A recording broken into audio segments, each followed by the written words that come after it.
notes, and I'm glad I switched. Now I have like two monitors, but I just put a laptop in front of the one on the right so I can see our backup recording, our main recording, and then the notes in front. It's always a journey to see what ends up working best. I know, yeah.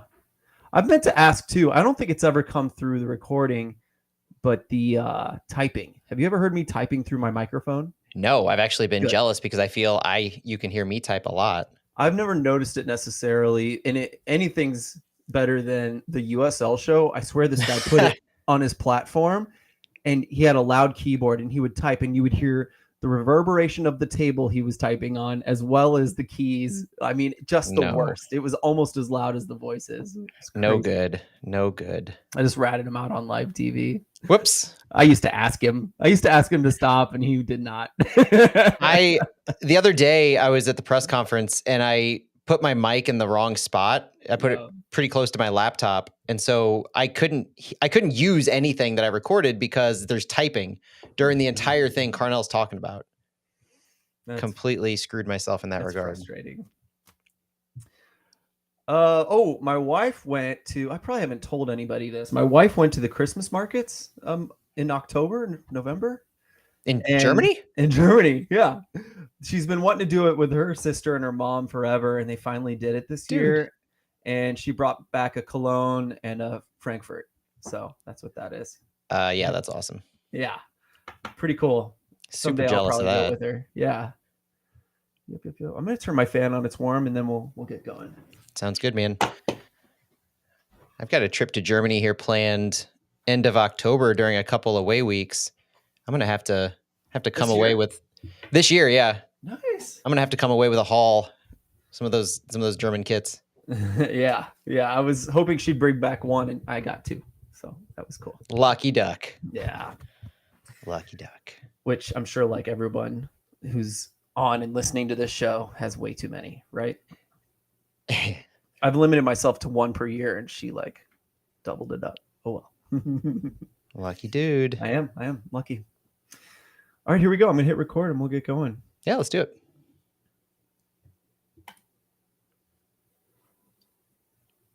Crap, where'd that go? Good start. Yeah. Welcome everyone to. I usually think this through better, but I'm just rolling with it.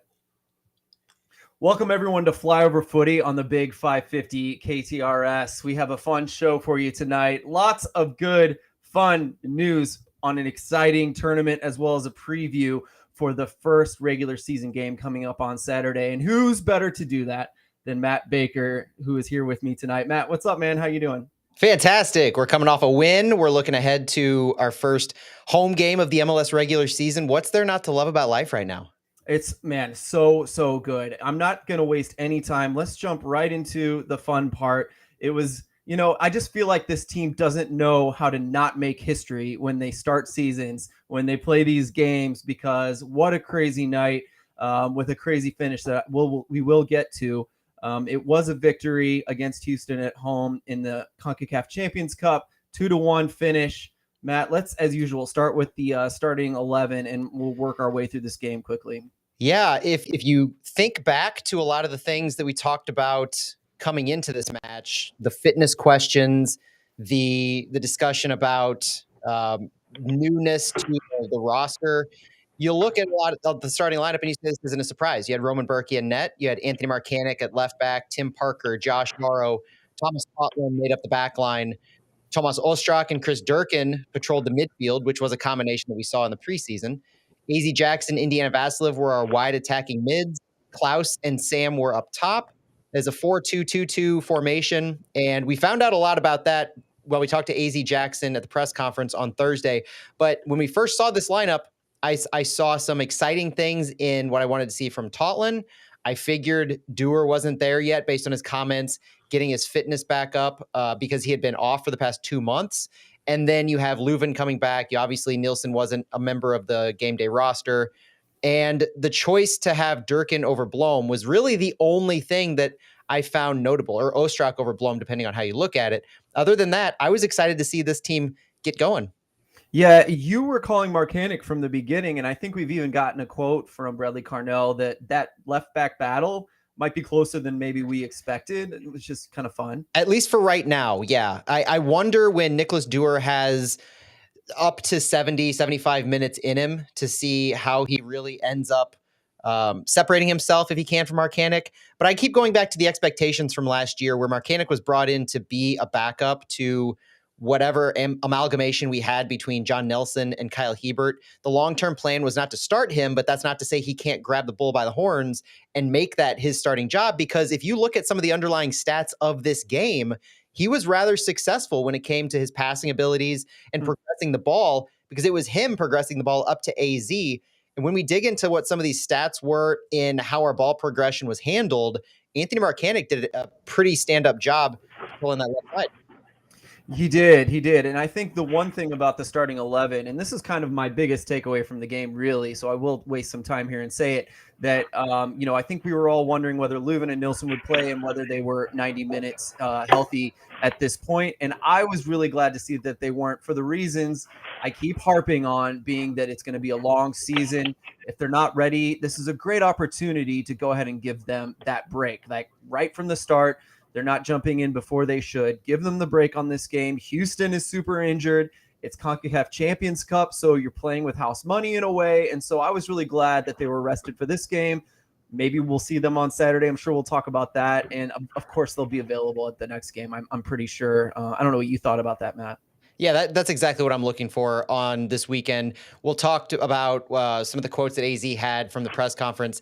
It sounded like, and might as well talk about it now, AZ Jackson mentioned that Jared Phillips, their director of sports performance, gives them a goal saying it takes about 48 hours for the body to recover.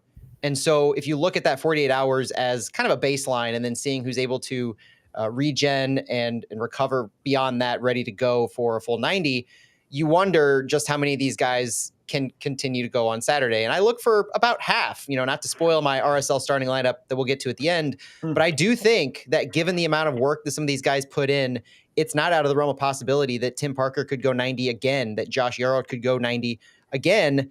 And you have some more rotation in some of these other areas that the things we mentioned at the beginning allow for. So Leuven came on late. That's an opportunity. You had Celio Pompeu on late. That's an opportunity. Blome late, another opportunity. You're able to mix and match, and this is where you're seeing the proof in the depth conversations really shine through, is that the group that came on in the second half led a lot of the sparks that we ended up seeing. The stats were pretty abysmal from a chance creation perspective in the first half. The numbers were not good. 0 goals, 0 shots on goal in the first half from St. Louis. And the issues really got better as the game progressed. And so as I watched this first half unfold, especially, I saw a lot of feeling out. I saw a lot of back and forth, 50-50s, not a whole lot of things being strung together. And the few things that were strung together, there was some, not some bad misses, but for instance, when Klaus had his one opportunity that really sticks out, he shot it wide. It wasn't a shot on target. And so, those are the kinds of things that I felt St. Louis was they were playing a chess game in that first half with Houston, feeling them out. They did what they needed to do thanks to a little assistance to VAR in keeping it close, but taking it into the second half. And Houston, with their one shot on goal being at the 45-minute mark, they weren't doing anything either. And so this was a nice game that kind of allowed us to get our sea legs a little bit. And I think it's another reason I'm thankful that we played Houston. Like I mentioned in our previous pods before this, I think they were a perfect first round opponent for St. Louis City with all their issues, with the home game to start it off. I don't think we could have asked for a better way to start and figure ourselves out than what we saw on Tuesday.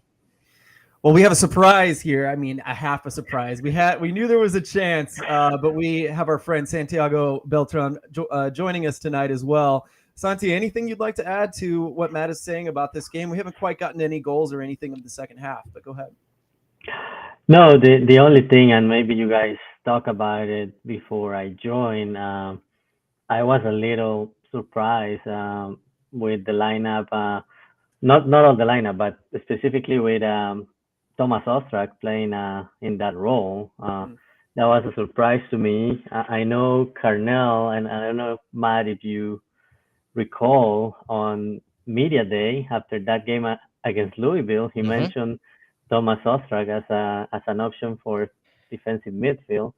And at that point, I took it like, yeah, okay, he's an option. But then when he was in the starting lineup, it was very odd to me, and to me, he looked a little bit out of place. I don't know what you guys thought.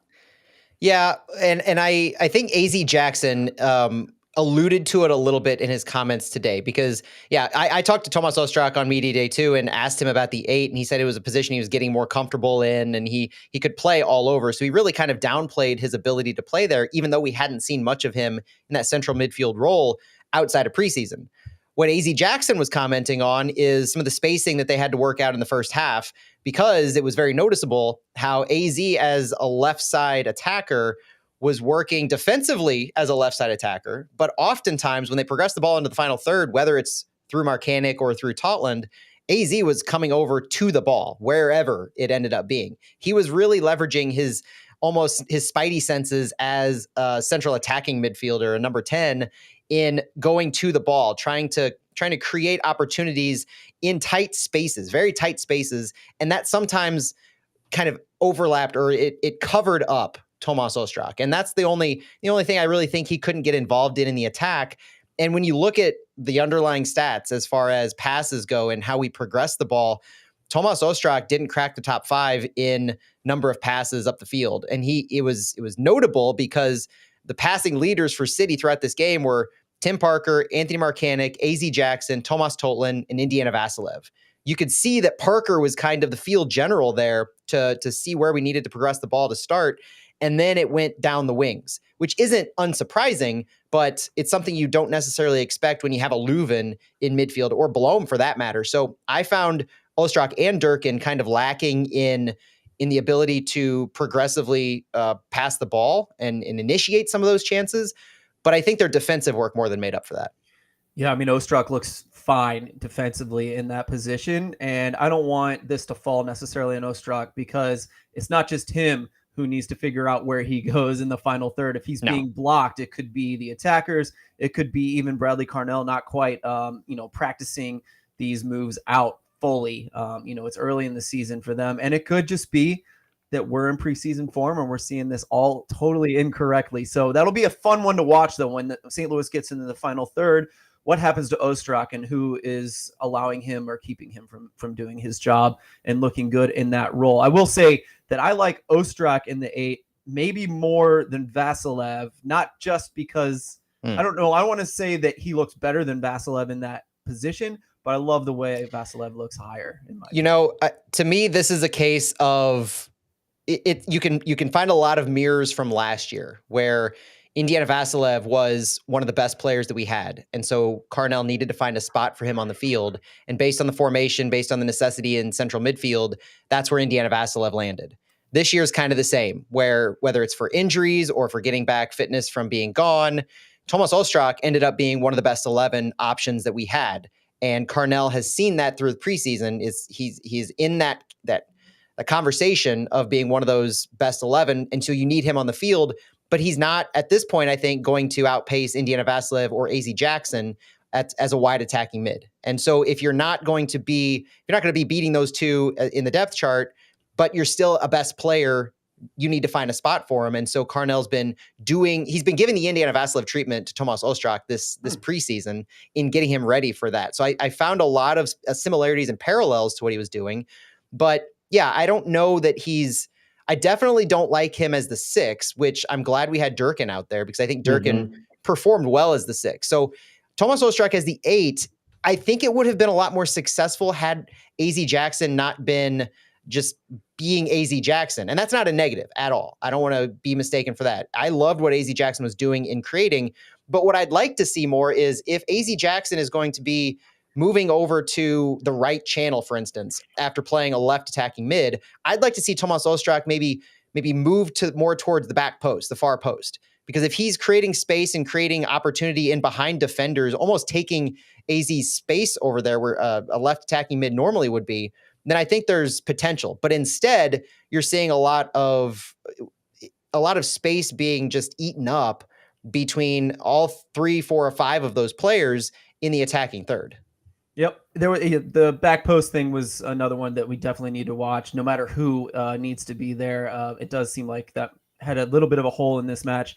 Let's push on, boys. We got a lot to cover here. Second half, we got a goal from Parker. First goal again. I liked how CBS Sports kind of laid that out for us. I forget all the three things that Parker has done. First goal last year, right in Austin.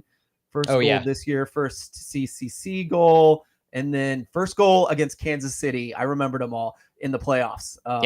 So cool. Really cool, especially considering not many goals with Houston ahead of that. It's been really fun to watch. But Matt, do you want to kind of continue this timeline here in the second half? Yeah, I thought around the 55, 60-minute mark, we saw a noticeable change. It was right before the subs happened. It was around the same time Indiana Vassilev broke his wrist. And it was a noticeable shift in what St. Louis was able to do progressing up. So you get that huge push around 60 minutes, multiple chances, multiple shots on goal. Parker scores in the 61st minute, and then you're able to get out Indiana Vassilev. And so as the game progresses, you're seeing Carnell's tactical approach shine through here in you're giving some guys rest and you're moving some people tactically. So when Blom entered, it pushed Tomas Ostrak to the right wing. When Celio Pompeu entered the match, it pushed AZ Jackson to the right. Celio went to the left. When Leuven finally came in, it was a 1-for-1 positioning swap. And then when Kajima came in, it was just a whole lot of chaos, as I refer to it.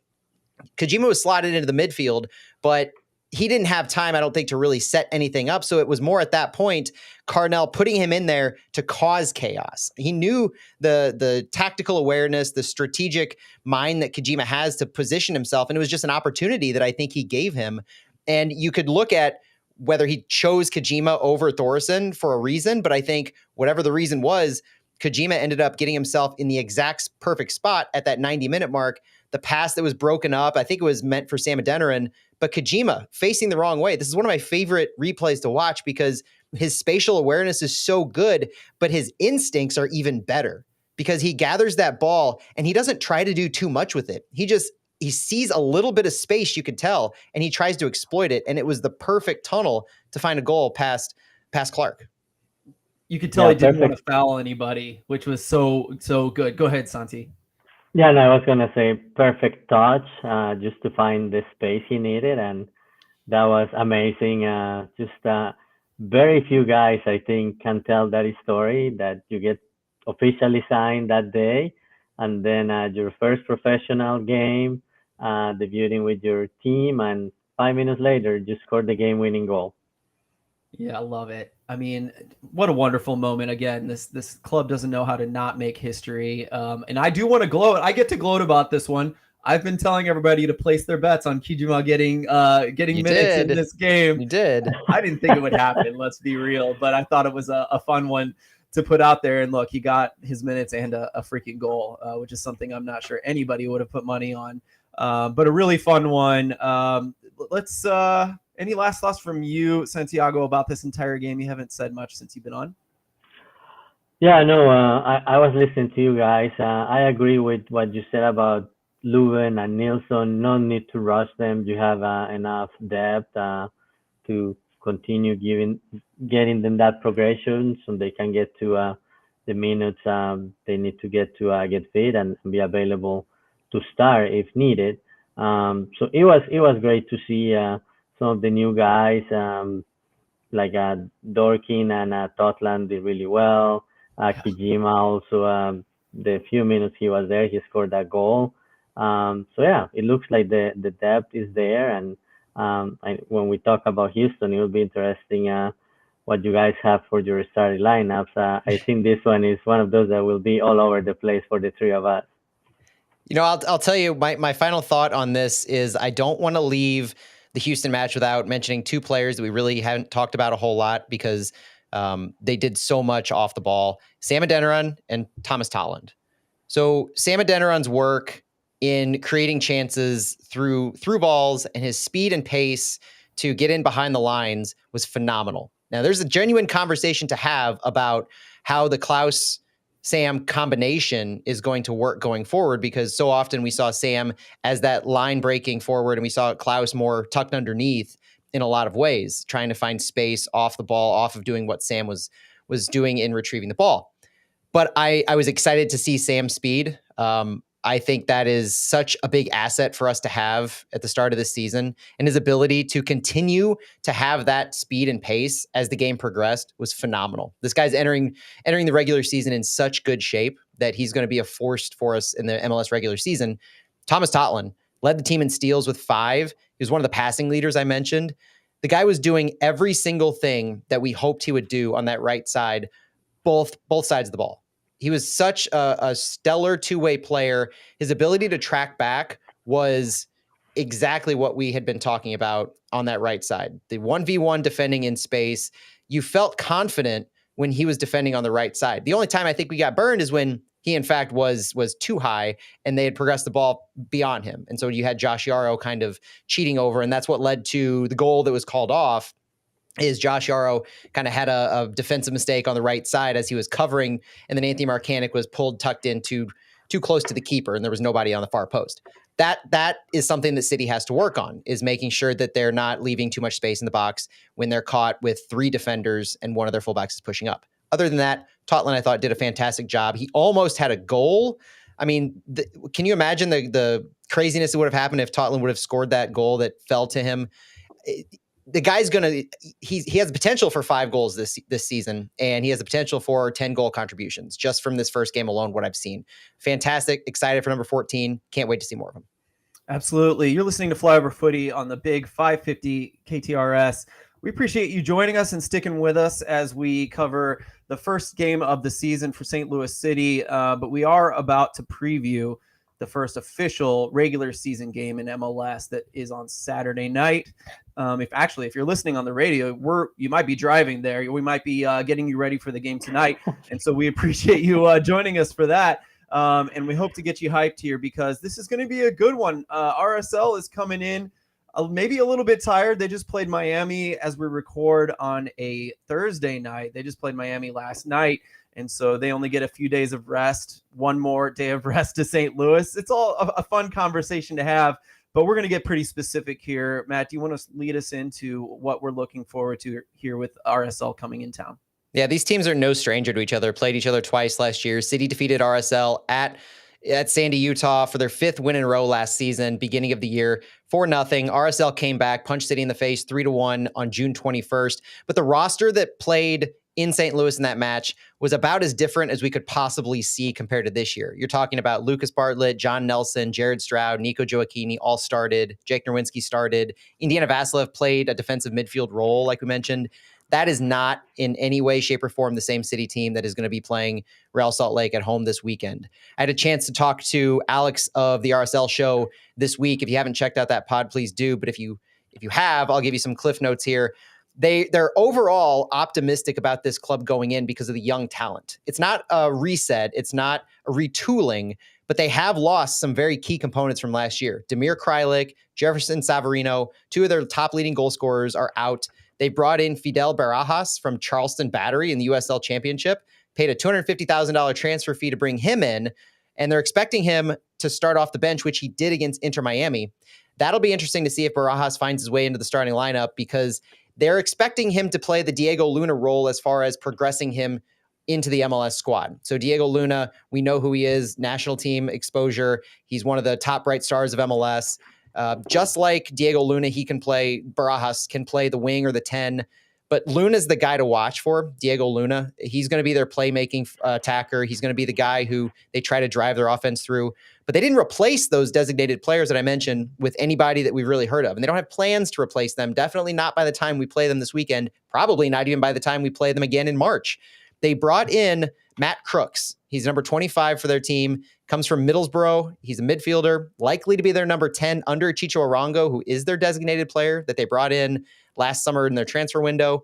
Matt Crooks may not be ready yet to play, though, so that'll be interesting to watch to see if he finds time. I don't believe he was on their roster against Miami, but he would be a difference maker.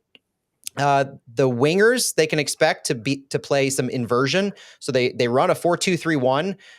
They expect their wingers to invert, to play free-flowing from the midfield into the attacking third, often like St. Louis does.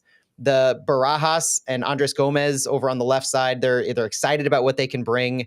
They have new assistants. So this is one of those things that you're not going to see on the field, but it's going to play into what you saw last year with RSL versus what you see this year. New assistants have joined Pablo Mascheroni. They're expected to implement that 4-2-3-1, the flowing attacking wingers defensively. It might look like a 5-man backline. That was the thing that gave me pause talking to Alex from the RSL show, is when they drop back, they might look to drop 5 players back. Some of those wingers might slide back. If they do implement a low block at any point, that'll be fascinating to watch to see how St. Louis is able to manage that. I thought it wasn't bad against Houston, but last season it was counterattacking football. This season they're expecting to play a little more direct through the middle. They're not going to boom it out on the wings as much as they did on the counter like they did in last year, but they have a lot of unknowns because like we saw against Miami, there's just a lot of unknowns with the coaching staff addition, the loss of some key players and playmakers. This is very much a team that is figuring themselves out. What do you think, Santiago? I know you're probably a few Colombians on this team. I always think of the Colombians with RSL. I don't know if that matters to you or not, but it is a pretty cool team with some nice additions, some nice players coming back from injury in Ruiz's case. Yeah, yeah, definitely. The teams that have any Colombian always catch my attention, especially RSL. They have 4 Colombians. They all started against Miami on Wednesday night. Yeah, like my dream at some point is that City has a Colombian player, but Absolutely. let's not rush into things. But yeah, I always like to watch any team that has a Colombian. Obviously, Saturday I'll be watching from the other end, and at that point, I'm not gonna care much about RSL having Colombians. But what I wanted to say, Matt, you mentioned Matt Crooks, that he wasn't on the bench yesterday. Both Matt Crooks and Alexandros Katranis, who is another one of their signings, they were listed yesterday as still waiting for their visa. So there you go. Yeah, so I will not think we will see them on Saturday. And that's a big loss for what they're expecting to be able to compete with this year. So they're a team that's wanting to compete in their competitions. They're a team that's wanting to go far in a lot of the tournaments this year. So they seem to be playing the long haul game where they're bringing guys in, they're not ready. And unlike City, who seems to be having a full complement of players, minus a little setback with Leuven and Nilsson and the obvious injury to Alm, they're not unhealthy. So that was one thing, is that Real Salt Lake, as of at least going into the Miami game, they didn't have any injuries to worry about. It was just Barajas getting him up to speed for MLS play, and the couple players you mentioned, Santi, who apparently aren't going to be available, which this is another opportunistic moment for St. Louis City. I really enjoyed that Taylor Twellman did like the 5 minutes leading into the game, and he had a really good scouting report on RSL. And Matt, in your interview, I mean, you ran into the same idea from the guy from the RSL show, that they are looking to possess the ball more than they had in previous years. And so that's something that seems to be a desire from higher up even. And so not necessarily early in the season are we going to look for this to happen, but I think someone like Crooks, a healthy Ruiz, getting Luna to do what he can do, I think they're very capable of adding that element in throughout the season. And, you know, I look forward to that. I also, of course, as a former USL guy, I just love, you mentioned that that RSL is on the long haul. They're going for the long game. And I agree. I love that Luna has developed into what he is. Luna has high hopes to be sold to Europe in the next 2 years. And it would be so much fun to see Barajas do the same thing, be a bit of a starting player, you know, a sub player, someone who can kind of fill a role this year, take a step up in the next 2 years, and then maybe sell him on another year or two after that. He's young enough for it. He's a Mexican international with U.S. parents as well. So I look forward to what Barajas becomes. Hopefully, you know, I'm crossing my fingers as for an American addition there, but we'll see what happens either way. I love that RSL is willing to give USL players a chance. They got 2 of the best ones on their team now. Yeah, I would say if I was looking for a key to the game tomorrow, or this weekend rather, I would look to halftime adjustments. If you watch the game, you probably noticed it, but also a lot of the analysis afterwards, you saw that Pablo Mascheroni was credited for the halftime adjustments, pressing high to create scoring opportunities. There's some players who they think are still in preseason form, you know, Chicho, Arango, Palacio, Andres Gomez missing some time. I mean, there's there's things that they're still ironing out. And so the first week of an MLS regular season is just a crapshoot, no matter how you shake it. Like that's always up in the air on how teams are going to perform coming out of preseason. I think it's a benefit that St. Louis had to get geared up so quickly for Champions Cup. So the mindset is there. You already saw the successful halftime adjustments that Bradley Carnell's side made in the ability to finish the Houston match compared to how they start. I would argue that the Real Salt Lake team that played in the second half, they had a lot more high pressing, but their possession also jumped up. And so with that came more shots, more XG. They had more opportunities consistently in the second half. Obviously, Miami struck quickly when they needed to and finished them off, but Real Salt Lake was really the better team overall in the second half. And so that's one thing that I think is going to be leading to another tactical battle is Carnell and his second half adjustments versus Mastroeni and his second half adjustments. That's going to be the difference maker for me in this early game. It was nice to see that RSL's press was working extremely well against Miami. St. Louis plays Miami later, so we'll see if that sticks with it. Sorry, boys, we're a bit out of time, so let's do our guesses for our predictions for what's going to happen in this game. Starting 11s first. Matt, go ahead. Here we go. All right, so my starting 11 is Roman Berkey in net, Nicholas Dewar left back, Tim Parker, Josh Yaro center backs, Thomas Totland right back, Jabulu Blom and Edu Leuven in the midfield, Celio Pompeu, Indiana Vasilev as the attacking mids, and then I'm going to go with Knut Thorsen and Klaus up top. Thorsen and Klaus. Okay, what do you think, Santiago? See, I told you guys we were going to be all over the place. So, yeah, I have Berkey. Then I have Nerwinski on the right side. As center backs, I have Tim Parker and Kyle Hibbert. Left back, I also have Nicolas Dewar. Then I have Jabulo Blom and Akil Watts as defensive midfield. And then Celio, Ostrak, and then I have Knut Thorsen, and instead of Klaus, I have Sam Adeniran. Okay, so Matt, who did you put at right back? I had Thomas Totland at right back. Okay, yeah. So I'm gonna say it's gonna be a hybrid. Nerwinski. I want Hibbert to start this game. I would actually enjoy to see Nilsson. Hibbert, I think, has a knock. I just saw that today. So yeah, I was gonna say we found out Hibbert picked up a knock and didn't practice today. Oh, okay. So I'm wrong already. Sorry. Not that he can't recover. You know, Carnell wasn't. he wasn't like it's going to be a long. We don't know when he's going to return type of thing. But they held him out today. I want to say Nilsson, but I will go ahead and say Yaro and Parker again. Agree with everything else Matt said. Honestly, I'm not even gonna change anything because I think rotation is key, and I'm even maybe a little worried that Vasilev is in there again with all the running he did. That's the only thing that kind of irks me a little bit. Maybe even same with Klaus, but I could see them going 60 and getting their butts out of there. So the thing is, Klaus and Sam both went the full 90, and so one of them I think has to give, but I don't think both of them is going to give. So the formation really drives what you're going to see out there because Knut Thorsen can play the left attacking mid just as much as he can play second striker. So I think his flexibility leads him there. He didn't feature at all. I think it's a good opportunity for him. Indiana Vasilev subbed out early enough because of his wrist injury that I think it enables him to recover quicker to be able to go. And he was a full participant that we saw in training today on Thursday. So that again bodes well to his fitness. And then I think Celio, who subbed in late, this is a good opportunity. Leuven and Blom with the same.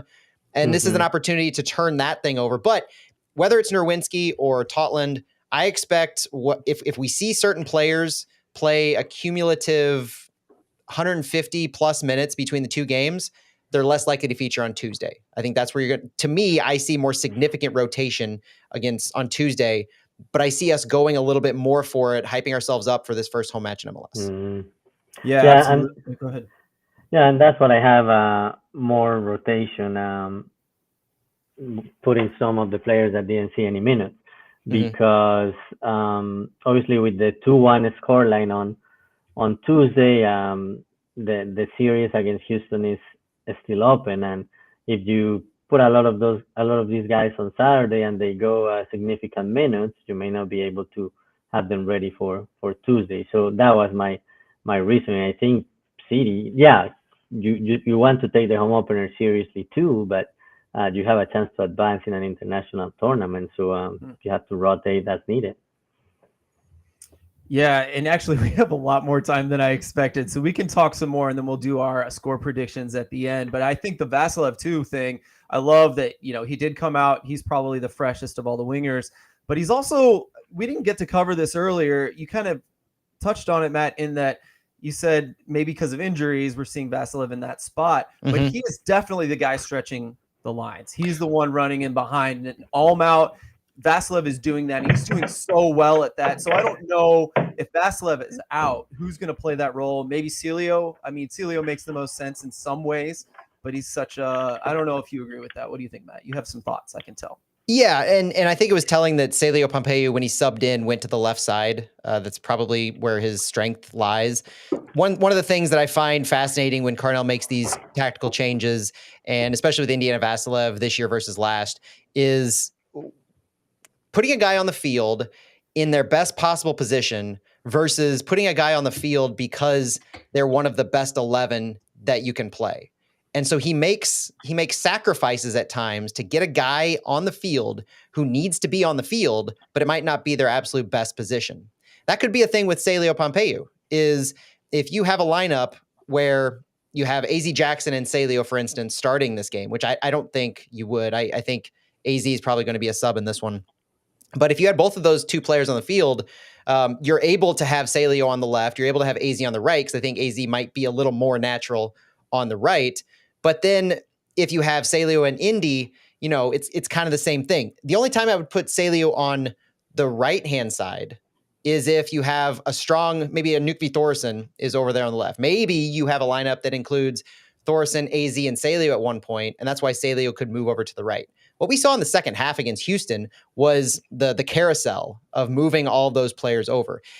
It is important defensively, but I want to remind everybody of just what I mentioned at the beginning of the show, which is what AZ Jackson did the entire game he was in. He defended on the left, but in the attacking third, he was all over the place. He was putting himself where he needed to be to have the best opportunity to do something with the ball, to create a chance. And that's what this team really does in their attacking third. You have a lot of guys who, when they set up defensively, this is one of my favorite things to do, is I watch when they set up defensively, you notice you can make the shape out. You can make the formation out very easily. Whenever I call a formation, I'm talking about how we look defensively. I'm talking about how we set up against the ball. Because once we have the ball and we're pushing in the attack, you're seeing AZ all over the place. You're seeing Celio overlap with Sam. And so it makes it look like Celio might be a forward and Sam's a second striker, when that's really not their quote unquote position. So it really, it's semantics in a certain way when you're talking about which side a player's on. I think it's really impacting defensively more so than anything. Yeah, I agree. And, I would say there's even more rotation in the way they play offensively this year than maybe any game that I'd ever seen last year. It seems like guys are happy to move around and let AZ move around and guys move around to fill in whatever gaps while they're attacking. And I think that's still in motion, like you were kind of saying, Matt, like we said on KTRS, that they maybe still haven't quite figured that out. We have a few more minutes, Matt. I know we missed some of your talking points. If you want to hit one or two before we do our prediction for the score. Yeah, one talking point I want to give. Adam in the chat, I just saw mention, I still like Sam and Klaus up front. How about a Kojima start? And that reminded me of something that Carnell said today. And so I want to say this because it's not going to slow the hype train at all. But Carnell was very mindful, very specific when he used this terminology. He said on Kojima, he goes, I think we need to give him some space to grow. The less we talk about him, the better, to keep him on the right track to grow. He likes to learn the game. He retrieves the data. He engages with coaches. He's very active that way, counterpressing, the urge to step in and win a duel. It fits our game model. But it caught me how Bradley Carnell, when asked about Jose Kojima, his first instinct was to be protective. It was to be that father figure almost of making sure that the hype doesn't get to the kid, that we don't anoint him as the future of St. Louis City because of 4, 5, 6 minutes of play and 1 goal. I absolutely love the hype. I'm a part of the hype. I was retweeting the heck out of those highlights after the game. It was a tremendous story. We should be excited. We should be supporting him and excited.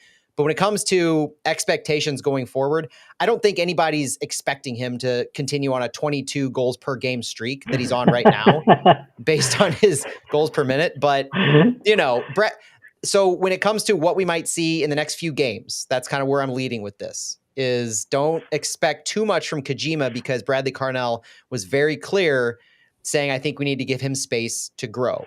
And so his choice to sub him in at the end of the game, I think it was more put him in and see what happens because he's earned it a little bit, as opposed to put him in because we know he can win us games. Yeah, I agree. When I was thinking about my starting lineup, like he crossed my mind for a few seconds, but then I was like, no, it's too soon. You have to let him continue progressing. Tuesday was more like you were saying, probably he can go in, get a few minutes, get his professional debut, but don't rush him. Just continue that progression, and you can tell he fits with the team, and he it's a student of the game. But yeah, just don't rush his progression, and long term that's gonna pay off. And the real big impact for that is he's on social media. Be careful what you tag him in. If something happens in the next few games, just like, let's not be that fan base. Completely agree with that. He also says the right things. Like, Americans love hard workers. Americans love guys that get heady about the game, or at least we do, the soccer nerds especially. Yeah. And so he's just saying all the right things to make us hype him up a little too much. So good call. Well, that's the thing post game too. Yeah, and that's the thing post game too, is he's not in that regard of having us back off. He says all the right things in addition to doing the right things on the field. I know. So what's not to love? Stop being so perfect, Kijima. We won't do this to you. Speaking of, just one last thing, speaking of development and not rushing anybody, I kind of brought up in our DMs, can we get Glover in? Can we give him some blood minutes, basically, before he starts at City 2? I was a little bit confusing. So not to get him ready for City 2 by any means, but just to get him some MLS minutes before he gets hot and heavy having to play with City 2 every single week, before minutes in MLS could even take him away from a City 2 appearance. Would you guys like to see Glover sub in, maybe if we're up 2-0 or up 2 goals in some competition coming up?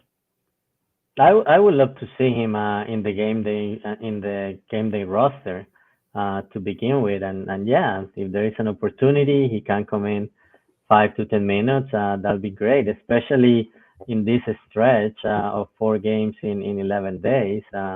It would be good to have him there. So yeah, I'm hoping he gets an opportunity at least to be on the bench, and then depending on what's happening during the game, give him a few minutes.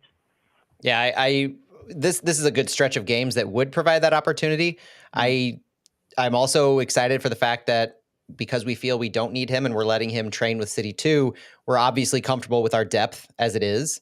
Yeah. I wonder if we progress past Houston and we continue more matches midweek throughout the next 4 weeks, or 2 to 4 weeks, then do we pull him back in a game before City 2 kicks off on March 17th? Because that would provide even more of an opportunity. But Bradley Carnell seems to keep alluding to Caden Glover in the same breath of, not always Brendan McSorley, but in the same breath of a young guy who's still developing, and he doesn't quite.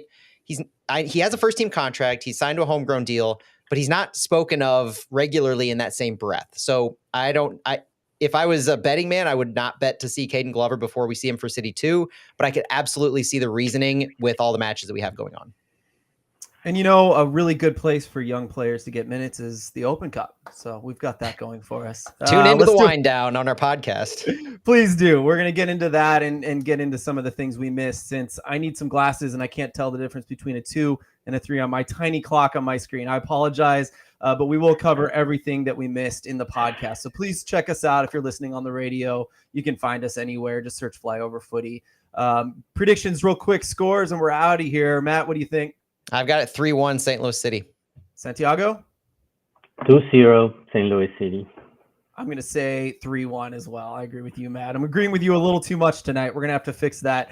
All right. Again, Flyover Footy, thank you so much for joining us on the Big 550 KTRS. We'll catch you next time. Bye-bye. Go City.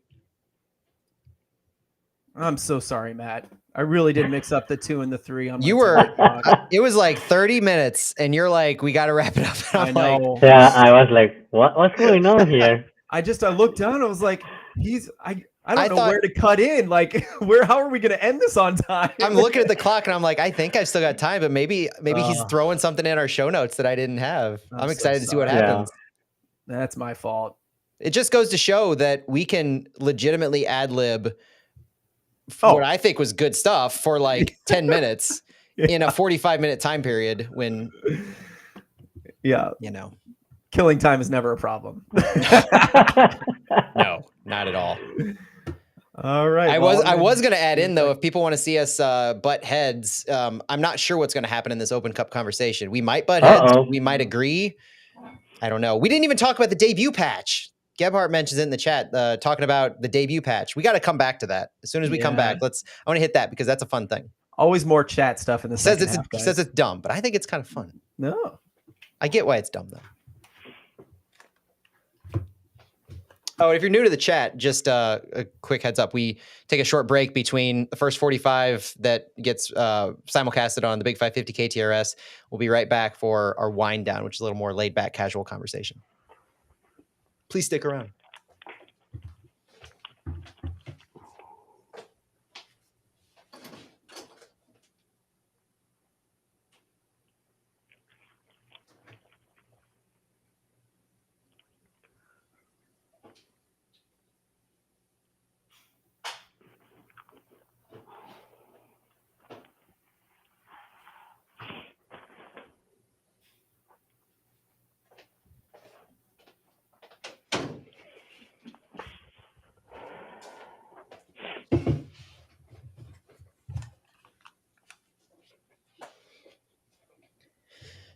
Jonathan, we are feeling bullish, absolutely bullish about Totland and Durkin. Please also listen to the pod because we definitely talked about him. I think we talked about I think we got more Totland than Durkin talk in though, because I don't know that we'll get to this in the wind down, but I really thought Durkin was fantastic defensively, but just the way that we progressed the ball offensively, I mentioned the wing battle or the pushing the ball up the wings.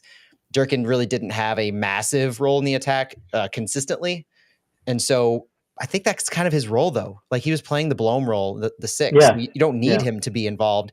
He wasn't necessarily involved in progressing the passes as well. So it's not like he disappeared because he had a lot of good defensive plays. He was good 1v1 defending. He helped out in the ability for our fullbacks to press high. And that's something I saw in the preseason where if Durkin did this a lot, where he would help out on the wing side, the strong side that the fullback had pushed up. And the triangle that emerged was the fullback chasing back, and Durkin and Yarrow, for instance, were right there on the inside part of that triangle towards goal. And so you had Totland able to come from behind and put pressure. That kind of thing, I think, can work really, really well consistently. Because Totland's so fast in doing that. It's not like he's going to be so far behind the play ever. And he's clean, and he's a really good dueler. Did you guys notice he was winning everything? Yeah. Without a foul. He's smart in his tackles. Yeah. So smart. Reminds me of Blom in that way, actually. Cool. You guys ready? Yeah. I'll try not to. I'm not going to watch the time because of the subject tonight. I mean, there's no way, you know? I'll keep you in check if we go past an hour and a half. Oh, no, I won't do that. You might. I'm confident. Here we go. Welcome, everyone, to the wind down. What you got there, Matt? Finally, alcohol. Finally, alcohol. A 4 hands full life. Because I'm feeling full of life tonight. That's a darker beer, right? We got to empty these dark beers from. It's about to be spring, you know. So it is. We're gonna miss the 70-degree weather by a day here on Saturday, but it's just still supposed to be a pretty nice day and a nice evening. Good. We've been lucky already. Santiago, where you hold up? You said you had work in Columbia, Missouri. In Columbus, Ohio. That's what I meant to say. Columbus. You That's pivoted quite a bit from away. Colombia to Yeah. Colombia. Yeah, I think you're thinking Columbia, Illinois, because Yeah. I think it was Chris Gebhardt. He made a comment when I was talking about Colombian players. He mentioned that Caden Glover is from Columbia, Illinois. So for now, that's the Yep. closest I'm gonna I get love to it. Columbia. That's But funny. yeah, I'm in Columbus, Ohio, and Nice. it's been a busy week. But I'm glad I was able to make it to the podcast. Been a little Yeah. disconnected. That's why I didn't know Hebert had a knock today. So I had him in my lineup. I fell. And I am Santi, sorry, you- you offered a call and I missed you. I didn't have time to get it in. At No, 8 no o'clock, worries. but I would have loved to open with your call on the Kijima goal. It would have been cool. Yeah, I'm looking forward to more Santi goal calls to open the Agreed. show. That's what I'm looking forward to. As many as possible. Yeah, Santi, you missed a packed house today at the press conference on Thursday. It was yeah? the excitement was in the air. Everybody was there to see. It was fun. Yeah, Well, Matt- I was disappointed when this string came up because I was like, oh, I'm gonna miss. I'm not gonna miss Tuesday's game, but I'm gonna miss like the press conference and everything leading into the home opener. But all good. I'll be there on Saturday. Matt, is there anything you want to cover about RSL before we move on to it's not, well, I guess it's related to RSL, but if you're in attendance on Saturday or you're watching on TV, be on the lookout for these little patches that are going to pop up on some of our players' jerseys right above the Adidas logo. It's a debut crest or debut patch, rather. The debut patch is something that MLS is doing for newcomers to MLS or homegrowns making their MLS debuts. Basically, if you're stepping onto an MLS field for the first time in an MLS match, then you're going to wear a debut patch in your first game. It's a partnership with Topps, the trading card company. And so what's going to happen is Chris Durkin or Thomas Totland, Nicholas Dewar, those are our three candidates for St. Louis City. If they step on the field, they're going to be wearing a debut patch. After the game, that patch is going to be taken and it's going to be given to Topps. They're going to put it in a one-of-one card and it's going to be available to pull when you buy trading cards. And so for all of our trading card collectors, if you're not a trading card collector, don't go out after the game because it's later this season. Topps and MLS are gonna have more information, and obviously we're gonna cover it because it's a huge deal. But they'll have more information on when they actually make them available. I think it's a fun thing in like kind of overt recognition of somebody's first appearance in MLS. It's Billy, you're totally right. It's corny, but I love it. It's very much this MLS-y type thing that they do that nobody else does, and they're trying to figure out a way to somehow somebody's making more money off of this. I'm sure Topps is going to make more money, but it's nice recognition of the player, and it's something that sets them apart. So when their first match, Caden Glover didn't get to experience it. Chris Durkin will, Thomas Totland, Jose Kojima, if he appears, all these players, they'll have this special patch, and it'll be fun to see who ends up getting their card months from now. 37-year-old Luis Suarez will have one. Luis Suarez, absolutely. Kind of a funny one. No, I love it. It's very tore his off at halftime last night. Apparently, did he? That's hilarious. That's what Chris Gebhardt says. That's funny. So there won't be a card for him. Somebody must have. Hopefully, somebody found it, picked it up. Who doesn't want to pull a Suarez debut one-of-one MLS? Right. Very now, though, like it's cards are really hot right now, so it was really smart of them to jump on this. I love it. That was a good thing to start with, Matt. Is there? Let's talk about the homegrown rules because I find it very funny that they're still doing this at all, but that was announced today, so. Yeah, they have St. Louis City's homegrown territories was officially announced. So that's something that we have, I guess we know of. And so it includes everything that we kind of are familiar with near us. And if you're not familiar with MLS and homegrown rules, it's gotten better, but every team has a territory that encompasses their geographic location. So some teams have an entire state. I think if Minnesota probably has the entire state of Minnesota, things like that. But St. Louis City, for instance, has the state of Arkansas that's excluding Northwest Arkansas, the state of Missouri excluding the western half, for instance. And then they actually share some counties because I was curious, do we get Boone County, which has Columbia, Missouri? And no, it appears that's shared. And then they have some counties in Illinois and they have 2 counties in Indiana. Now, what do these counties mean? That means that a player who is from any of these counties, but is not a part of your academy system, can still be protected by St. Louis City. So we have their rights if they were to try and go sign with another MLS team or academy. Now, MLS has gotten better about this. It used to be where it was an unlimited amount, and it was you might not have any visibility to this player until they try to sign with another team, but that other team can't sign them until they pay you money. So that's the most bizarre thing about this is previously you didn't have to have any awareness. Now MLS has this homegrown protected list. And I think it's 9 players at last I counted, that you can put 9 players in your territory on a list, and they have nothing to do with your academy. And these 9 players, if one of them tries to sign with another MLS team, that MLS team has to buy out their rights from St. Louis City or wherever they live. So that's why I mentioned these territories, because it's just one of those. St. Louis City, we always talked about in the last few years since we did this back dating to 2019. We've always wondered, is this still going to be around? Is this still going to be a thing whenever we kick off? And unfortunately, it is still a thing, because it really doesn't make sense in the mind of just an open system of letting players go and letting teams recruit wherever. But MLS is getting better with it. And the idea of the homegrown territories going away is something that is real. So we expect that to happen at some point. They're kind of slow rolling it, though.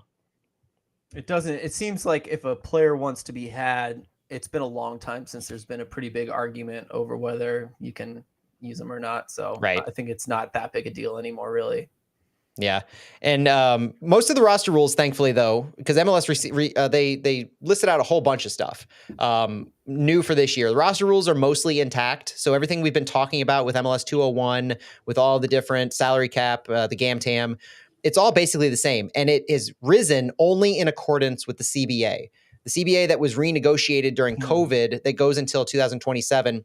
Every year it calls for incremental growth in the salary cap, incremental growth in GAM, and a corresponding decrease in TAM. They're trying to phase out TAM, increase GAM. It's more flexible. You can use it on more things. You could trade it.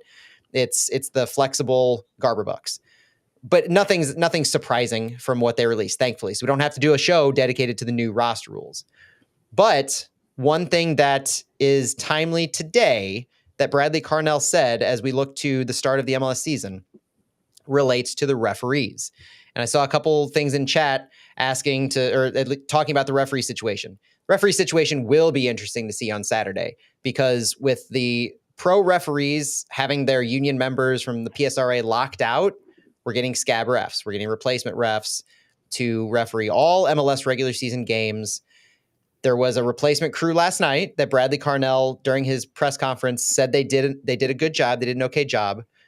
But Bradley Carnell's comment today was very interesting to me. You guys remember the new rules that MLS is instituting as far as the substitutions, time you have to get off the field, the injury time where if you go down on the field and it's like a non-head injury, then you have to leave for 2 minutes if the training staff has to come out to you. Bradley Carnell didn't say what specific rules, but he did say there are potential new rule changes that have been delayed due to the pro lockout. He thought the group in Miami did an admirable job, and VAR is still there, so he's confident. He didn't have anything negative to say. He was very PC. But it's going to be fascinating to see if these new rule changes are announced as being delayed, or if they just don't call anything. So if you're watching this match on Saturday and you see a guy go down and the training staff come out to get him and he just goes on playing, that's going to be what he means by this, is that potential rule might not be implemented because of these replacement refs. No, it's been announced. I'll try to find that tweet. Was it officially announced? Yeah, I'm not sure if that one was mentioned, but they were supposed to do announcements on the field, like the referee was supposed to announce certain things. That's being delayed, and one other thing is being delayed. And I thought it was one of those new rules. I could be wrong, but we'll clear that up. Could be the substitute one, because the substitutes have like 10 seconds to get off the field. Otherwise, the replacement player can't go on until the next. So things that causes more thinking outside the normal for a ref, basically, is what it sounds like. It's understandable, but I like that Bradley likes those new rules. I love them. I think they're really smart. That's I like something that he gave us positive a heads about up in that. Yeah. MLS. Let's do these Gioacchini, Stroud Bartlett updates because I think it'll lead us right into all of that. Nico Gioacchini got his first appearance with Como on the 10th of February. It wasn't a terribly long one. He didn't get a ton of chances, but we did see his quality in small spurts, right? Yeah, we're seeing him get worked on, and that's a good thing. You saw a few matches that he made the game day roster. He didn't appear, and the reason that we are following him isn't just because we love him from St. Louis. We have a financial stake in him because we want to see St. Louis do better, and so goes Nico. So goes the financial pocketbooks of City. So, and Como is a fun team to follow. I mean, there's just a lot to like about their social media, how they include St. Louis in their match time starts now, their global times. So we get a nice call out for those. So it's fun, and I hope that as their season progresses and they continue their fight for promotion, Nico plays more and more of a role over the next 3 months or so. We'll see. He's up against it. I do think he's been looking good, but they have other players kind of higher profile than him that have been playing a lot more. They do. So we'll just see where that takes us. I'm not gonna freak out either way. I'm really happy for him to be where he is. So yeah, and on the other guys that left, Jared Stroud, Lucas Bartlett, they're back in the U.S. after playing in Saudi Arabia for a while. Their fans are now protesting for the first 4 games because of their involvement in Saudi Arabia. So Stroud and Bartlett, we love those 2 players, but they have to deal with that mess that their organization has gotten them into. That's not fun. Yes. And let's just say this before I use my transition that I'd like to use here. Billy and Chris are helping us out here. Off-field treatment was one of the delayed ones, and leaving the field quickly on subs was the other one. So we were both right on those. Yeah, it sounds like everything.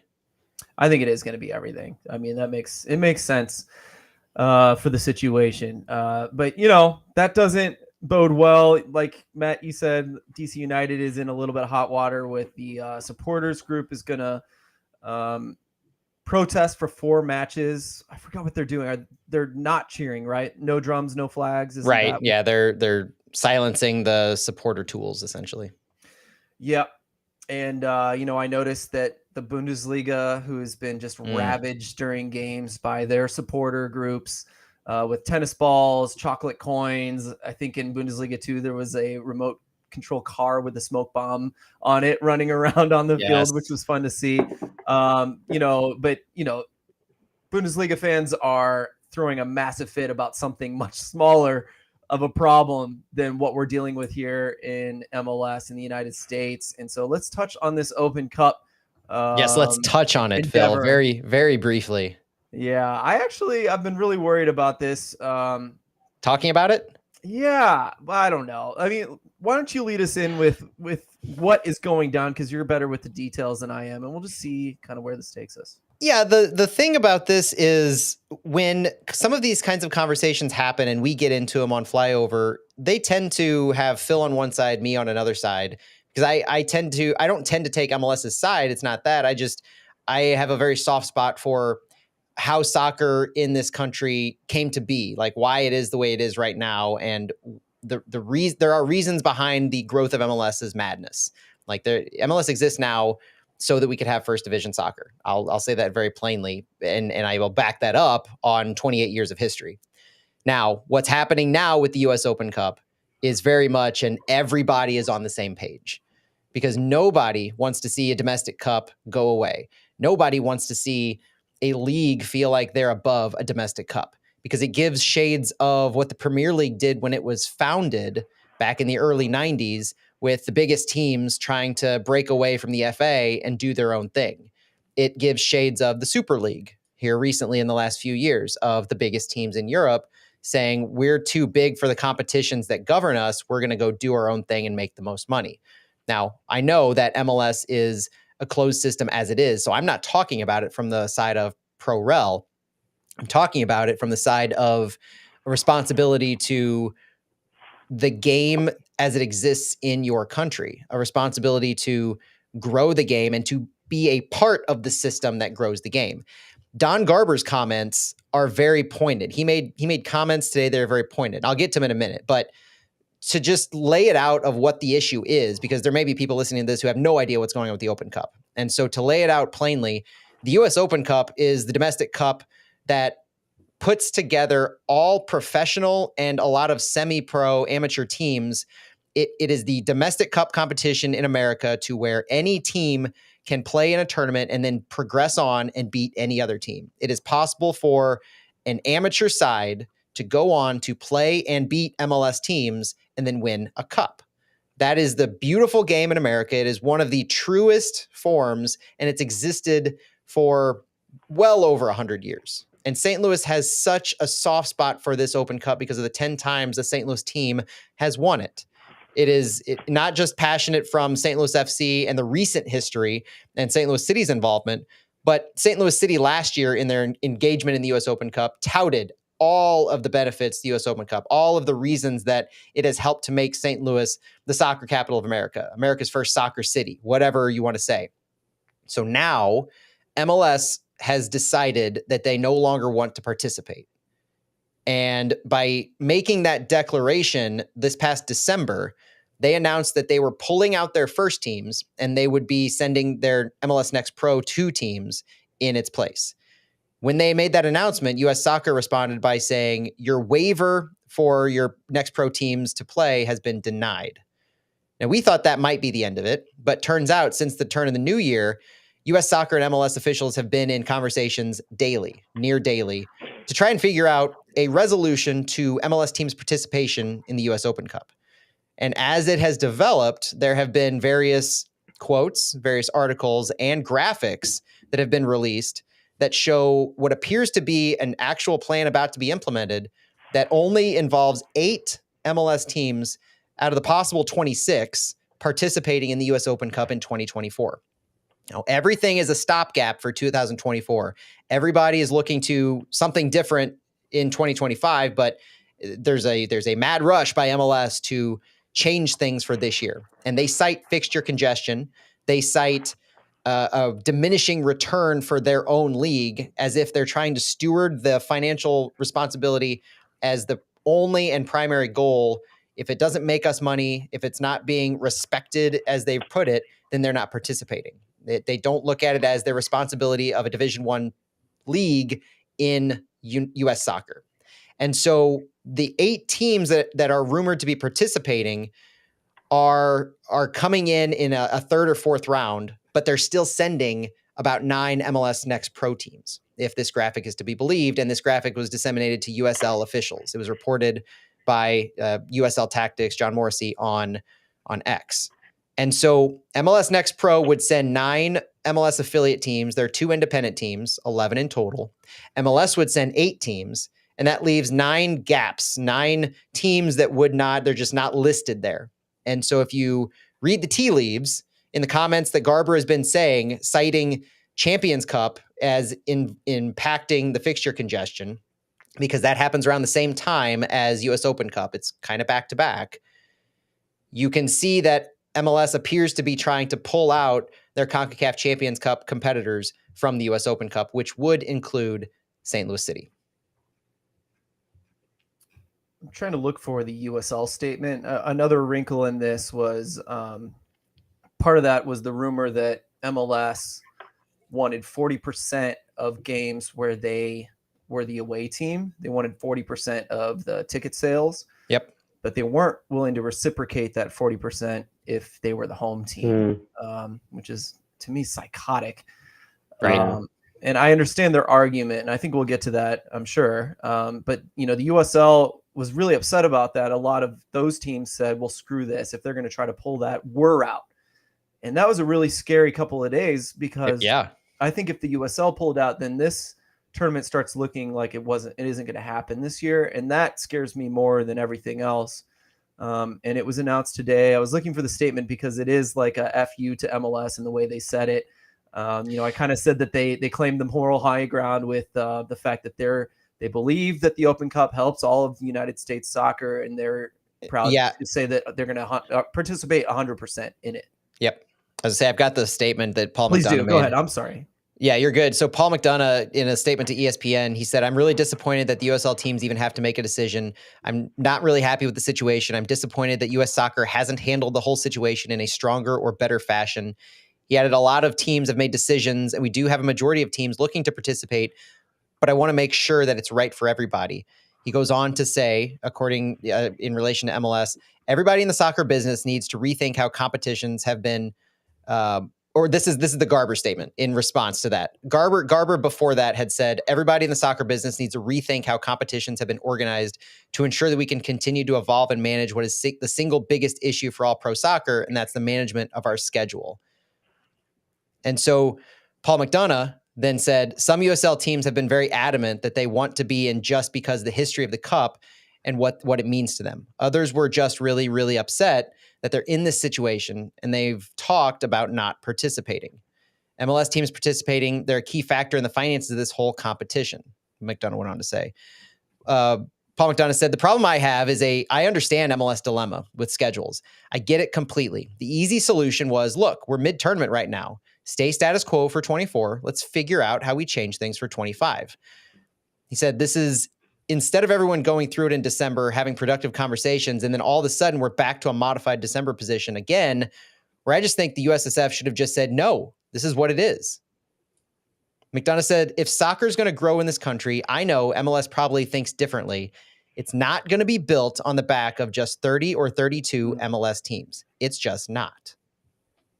That's the most direct, Phil, that's the most direct I've ever heard USL leadership, Paul McDonough or otherwise, speak about MLS. I agree. And it, I don't think it's strong enough, but I think it's the right thing to do. And I think, I don't know, Santiago, I think this is a good place for you to kind of give your thoughts. Maybe you're going to be a little bit in between. I'm not sure what you feel about this. Honestly, you've been pretty quiet about it. So one question I have for you guys, these 8 MLS teams that will participate, how will that be determined? Do you guys know? Yes. Oh, well, it's rumored in that article, right, Matt? How it's anyone that isn't in CONCACAF Champions Cup, right? Mm-hmm. Which is, anyone in the bottom 8 spots of MLS, basically. I think that's what they're looking to. I think it's based on positioning from last year. From last year, okay. Yeah, there's conversations about what about the teams that don't have Next Pro affiliates, like Montreal, for instance, DC United. So what are they going to do? And they very well could be part of the 8 that's required to compete. But that that's one of the remaining things that hasn't been laid out is what's the criteria for if you're only having 8 MLS participate, who's it going to be? And this, the question from Billy in the chat, and this is a good question. Would you rather 8 MLS clubs compete in the US Open Cup? So we take that as is the graphic and the proposal to USL, or full participation from Next Pro clubs? 8. I will go with something similar, like something in between. If it had to, I don't like MLS Next Pro teams instead of MLS teams, but if something had to be done, the route I will go is MLS Next Pro teams for the teams that are playing in CONCACAF Champions Cup, and for the rest of the teams, play your MLS squad. Obviously, it doesn't look like this will happen, and yeah, I like this solution with 8 MLS clubs, and then the rest, the MLS Next Pro and CONCACAF Champions Cup teams are out, obviously because St. Louis City will be out. But the US Open Cup has a lot of history. St. Louis has a great history with it. I am personally, obviously, from the St. Louis FC days, we got to live that history, to see it live, to see it at the stadium, to see it happening. So I don't know. To me, I have a special bond with the Open Cup. I would love to see City and the MLS participating, but doesn't look like that's gonna happen at least fully this year. Maybe they'll figure something out for this year and come up with a good solution for next year. But I still don't get why U.S. soccer doesn't take a stronger position and say, well, if you guys don't participate, we're gonna pull out your Division 1 status. I know it could be dangerous for U.S. soccer, but just curious about. And Matt, I know you want to say something, so go ahead. Yeah, that my opinion on that is partially what I was alluding to earlier about the history of MLS, and I can understand why it was founded the way it was and why it exists the way it does, and it relates to what this U.S. soccer landscape, outdoor soccer, looked like prior to the '94 World Cup, prior to MLS. It was a wasteland, and MLS was structured the way it was so that we could have a Division I team as a prerequisite for the 1994 World Cup. And U.S. Soccer did what they had to do to set it up. There were at one point 3 owners of 10 teams. It was dire for a bit. The league grew out of how it had to grow because you're starting a brand new league in a capitalistic society in the 90s. And it has no similarities to how soccer was started in European, South American countries. No similarities. And I don't know what exists in the contracts of MLS owners. I don't know what would happen if MLS was decertified as a Division I league, but I have a feeling that lawsuits are the least of the concern. I could envision and this is probably partially due to the lawsuits, I could envision a collapse of the U.S. soccer structure if MLS was decertified. And I think it's partially because MLS could likely, this may be why they have they feel they have the upper hand. They feel they have the leverage. It's not out of the realm of possibility to me that MLS could cripple U.S. soccer financially if they attempt to decertify them. And it would definitely be that meme, right? Like, how could U.S. soccer do this? And it's 100%. MLS with a smoking gun, you know. We tried to do everything we could. We tried to find a solution, but they forced our hand. And by doing this, we had to, etc. Yeah. And I want to get just a few bad things out of the way, and then stop with it. Because I think, Matt, you put up this, is it Paul Tenorio? Yeah. Tenorio got this article that got a lot of quotes from Don Garber. I got so mad reading this thing. He came out firing. Yeah. And so I guess let me just list a few things that just make MLS just completely disingenuous about anything they say, about anything they claim about the history of soccer, about their role in it. The fact that he basically said, USL wouldn't exist if it wasn't for our 2 teams. I mean, I don't think that's exaggerating at all. He said that in the article. And he said it verbatim. And then, thank you. I just don't want to go too far. I'm trying not to. I don't like to blow things out of proportion. And so he also, said that USL kicked us out of their league. And anyone who's watched the USL, thank God, most of us are STLFC fans, know that that's not a whole truth by any means. And yes, a lot of people were pushing to get rid of the 2 teams. But kind of something I dug into today was I got some info from Matt Hartman. I was like, am I crazy, or did MLS Next get set up for all the academies and they basically started 2 leagues, and one was for MLS teams affiliated academies and one is for non-MLS affiliated academies? Mm-hmm. And their argument was that non-MLS academies don't give good enough competition. So we're going to have a league where we play each other for good competition, and then we're letting you stay with us. So they're like segregating because the competition is not good enough. And to me, that sounds exactly like what USL was saying about 2 teams, saying, you guys got to build stadiums. We have a good product. We need you guys to just keep up with us as a 2 team. Even though it's a 2 team, your players are good. Just please keep up with us. We need a good product here. And there was just butting heads. And, here we have this quote saying Don is dropping out of the USL because they kicked him out. Okay. Very disingenuous. Yeah. There was one more. I can't think of it right now. Oh, the fact that the ridiculous fixture congestion that they caused themselves. The playoff format was announced yesterday, I believe, that they're keeping the 3-game first round. My goodness.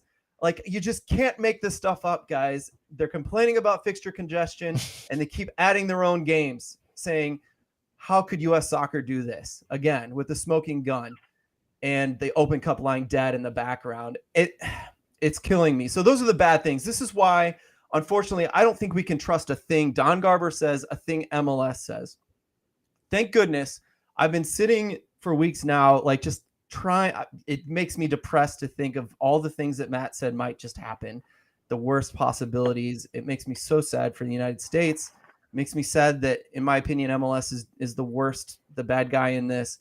But Sebastian Salazar came out with a great video. Is he laid some of this stuff out, and he kind of made some of the arguments you made, Matt, saying, I understand what MLS is thinking. They probably do deserve some credit for USL being a strong league. They might not have made it to this point if it wasn't for those two teams. That's true.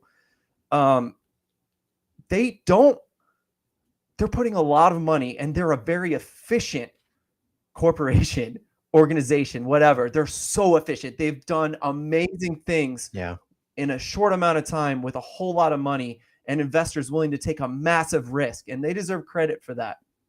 And so for them to say, we're going to put all this time and effort into our product and then have US soccer stumble over the Open Cup for a century practically, not making the best of it. You want us to spend our time not being efficient with money, with ads, with views and watches, clicks? Like, I understand that they think this is a waste of their time. It is not an efficient use of their time.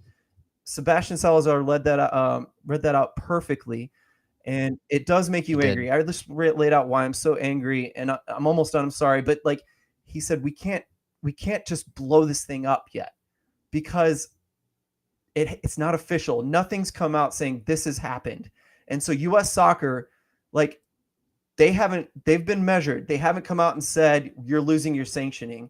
That's what I wanted them to do a week ago. It's all I could think about. But the the Open Cup is such a special thing that he's like, extend to them the olive branch until you can no longer extend to them the olive branch. Keep it cool and let them try to make the right decision. Try to let the fans, we as fans, I think maybe are the only thing that can maybe tip the scales here other than good negotiating between U.S. soccer.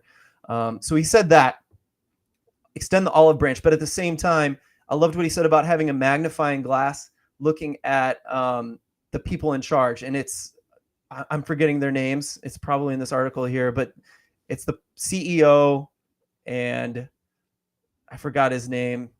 But there's two people from U.S. Soccer. Batson. Sidney Cohn was one of them. Batson are the two that are in charge of this that we know of out of this whatever committee that has actually handled. Because it's like a cabal. It's like this subcommittee, this U.S. Open Cup committee. That's the other shady thing, right? Because there exists a U.S. Open Cup committee that, what was his name? Madison? Is it TJ Batson? Madison was the chairman of that committee, and he resigned. Yes, pardon me. He resigned because he said he was pressured by the board to stand down in his negotiations because they weren't, and this is the chair of the U.S. Open Cup committee of U.S. Soccer. There exists a subcommittee that was named that they won't tell us who is on. That is actually the subcommittee, right? But the key thing is, Stu Holden was on the U.S. Open Cup committee, I think. Sorry.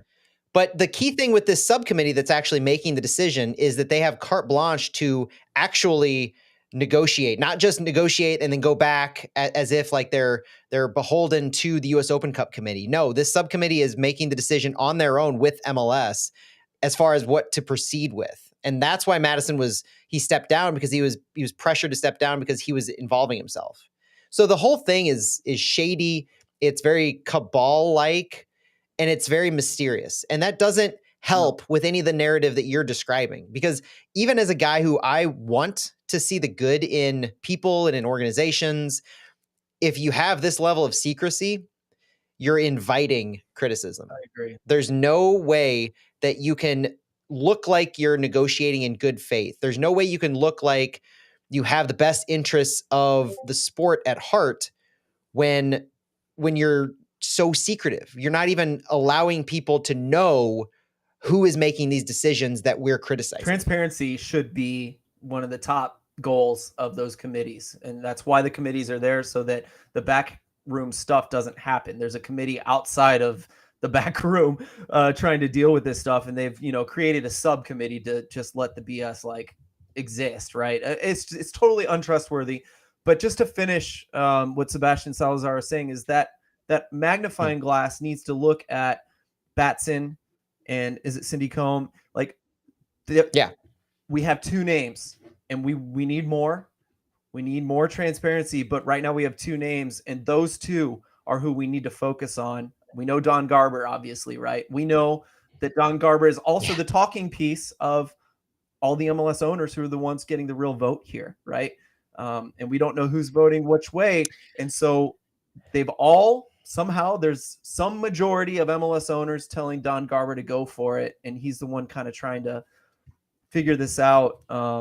And so anyway, I agree. I think we need to stay calm and wait, but also be really critical of U.S. soccer and to try to make the right moves here, because it's on them to kind of tread lightly here. I mean, in a way, like MLS has the ability to do whatever the heck they want because they're only fighting for their owners and capital in a way, and the owners seem to be voting for capital, I guess is a good way to put that at this point. And so we need somehow to change their minds, either as fans or U.S. soccer. With that magnifying glass, we can look as fans and journalists, hopefully, at what they're doing and hopefully treading and making the right steps in the right direction in a hopefully peaceful way. And the last thing I'll say is that Salazar also said the only negative thing I think he said really about MLS is they've got 1 foot out of the tournament already. And if they let them do that, how are you going to get them to put 2 feet back in next year? You cannot trust them to do that again. And so he's like, definitely don't let them step out of it, right? At that point, if they try to step out and do nothing this year, then you put the hammer down. But, the goal is to get them to come back to the tournament full scale, 2 feet in, doing every single MLS first team playing in this tournament. And I hope that they're able to figure that out. Because the hammer is losing sanctioning, like you laid out, Matt. You said I've not thought too heavily on this because I get too depressed, but like you said, like lawsuits might be the least of our problems, because that's something, looking at the NASL problem lawsuit, I mean, that's been going on for so long. I've seen people say that this would be like a minimum of a 10-year kind of a lawsuit. And what happens in between now and then? What happens to the World Cup? What happens to Copa America? There's so much going on right now. You mentioned a group of MLS owners that the fact that MLS owners are the ones driving Don Garber, and you look at the single entity structure, and every owner in some way, shape, or form may be complicit. And in St. Louis, that's a hard pill to swallow at times, because we know that, and this is likely true in other organizations. I can't imagine it's not true in just about every organization, where members of the front office desperately want to play in the US Open Cup. They don't have a voice at the table in these conversations because they occur at the league level, those subcommittees we just mentioned, the ownership, board of governor meetings. But front offices, people that you are probably thinking of, who you know at City, who you know at other organizations in similar roles, want the US Open Cup to continue. And so that's where I struggle with directing my ire, is the people who drive a lot of the things that I relate to with St. Louis City don't have a say, and they probably feel the exact same way I do, but they're inside the machine, so to speak. But I bring that up because there exists at MLS, and I do want to make this clear, a product strategy committee that is charged with improving and growing the game without sacrificing competitive balance. And they make these decisions primarily for other MLS owners of how do we want the strategic direction of our competitions to go. They helped lead the Leagues Cup charge. They, in my opinion, would be, and I think this has actually been said, would be the decision makers behind pushing for these kinds of changes, saying we want out of the Open Cup. We want to present these specific ideas as ways to get out of the Open Cup. The Product Strategy Committee includes Portland Timbers owner Merritt Paulson, Seattle Sounders owner Adrian Hanauer, LAFC owner Larry Berg, City Football Group CEO Farron Soriano, Red Bull managing director Oliver Mansleff, and Sporting Kansas City owner Mike Illig.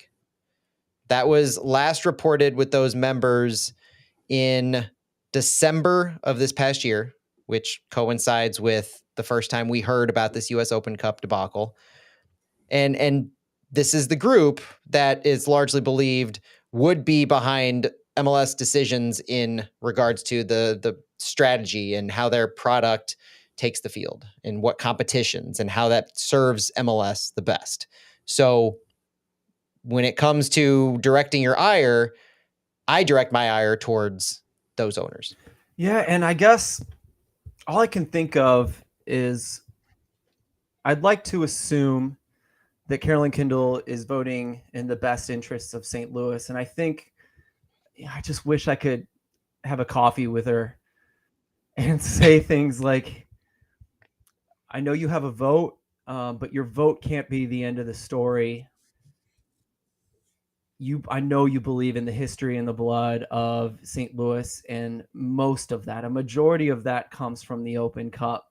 Even the World Cup appearances from St. Louis players were figured out probably through the quality of St. Louis teams in the Open Cup. And so I would just plead with Carolyn Kindle, like, please don't just vote.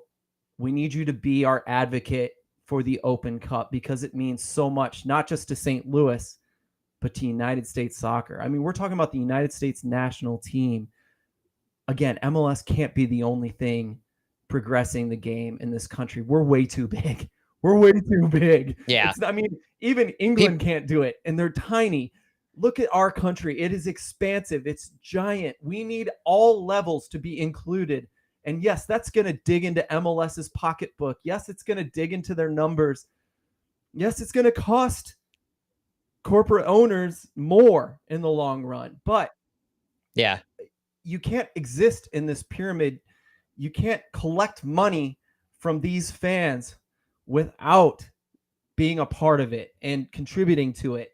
And the Open Cup probably is one of your best marketing pieces, whether you believe it or not. I mean, it means so much to so many fans. And I think the more new fans that come in, the more they're going to love that and maybe enjoy soccer over terrible leagues like NFL, even, like MLB. Like, these are just like conglomerates at this point trying to suck every last penny out of every fan. Like, there is beauty to this game that can surpass capitalism and grossness, because things like this can bring us all together. The David Goliath, the bottom up, every single, even amateur teams get to be a part of this. It's beautiful. And it gives you clout. You know what I mean? And that's a marketing tool in some ways. And it's definitely a tool to raise players to be something better. And so I just hope that she will advocate for St. Louis, not just with a vote, but like, she needs to be our Senate. She needs to whip votes in MLS. She talks to those owners on a one-to-one level. And there are good owners. There's bad owners. In my biased opinion, the good owners are outnumbered right now. And that just needs to change. And as fans, we can push that. It might get ugly too. It might get ugly. And I just hope that the things change before the fans have to get too gross with it, before the battle gets too ugly. That is not a threat. I hope that didn't sound like violent or anything. I'm not condoning violence, but no, it is going to get, there's going to be protests. You know what I mean? It's going to happen. And right now, the protests by a lot of the supporters groups, St. Louis is included, and the ISC conversation centers around Leagues Cup, primarily because Don Garber's comments, as disingenuous as they are, relating to fixture congestion and the self-inflicted wound that is the creation of the Leagues Cup and the month-long break in the season, by their own doing, how dare he call the U.S. Open Cup the thing that needs to change when they've gone and done this for the growth of the game in regards to growing their pocketbooks. And you grow the visibility of the game with a competition with another country at the expense of growing the game in your own country. There's hardly a way to describe how backwards that is. And there's hardly a way to come to grips with the fact that you can have it both ways. The underlying thing in this entire conversation to me is there is an easy button here. You just have to want to do it. And it's increasing the roster sizes. It's allowing flexibility. All you have to do is allow flexibility in non-MLS regular season competitions. You don't have to touch your precious MLS. You don't even have to touch your precious Leagues Cup. You can allow specifying the rules because they're your own damn rules. Like, you're making these rules yourself. It's quite literally the Eric Andre meme that you mentioned earlier, where you're shooting the U.S. soccer fans and you're saying, how could somebody do this? When you set the rules that could enable all of the things we're talking about. That's what I keep coming back to, is how is it so backwards that you don't just expand rosters unlimited in non-MLS competitions? You bring up your 2-team players. You want to introduce 9 MLS Next Pro teams? You can do it under your first team's badge. You don't have to have these self-imposed restrictions. Engage the MLS PA. If you have to have conversations with the PA to make it happen, have the conversations. You're giving more players opportunities. Like, I cannot fathom how this wouldn't be something that this would be a better use of your time, energy, and resources to engage the PA in how do you keep your teams in spirit only, in badge only, in that competition. The same way that you have these FA Cup, League Cup competitions in England, the Pokal competitions in Germany, the competitions where you play your reserves, you play the guys who can't find minutes in league play or Champions Cup league play or whatever it is. That's it. The playbook is there for you to design your roster rules around. You don't have to change the salary cap. You don't have to change anything that makes MLS what it is.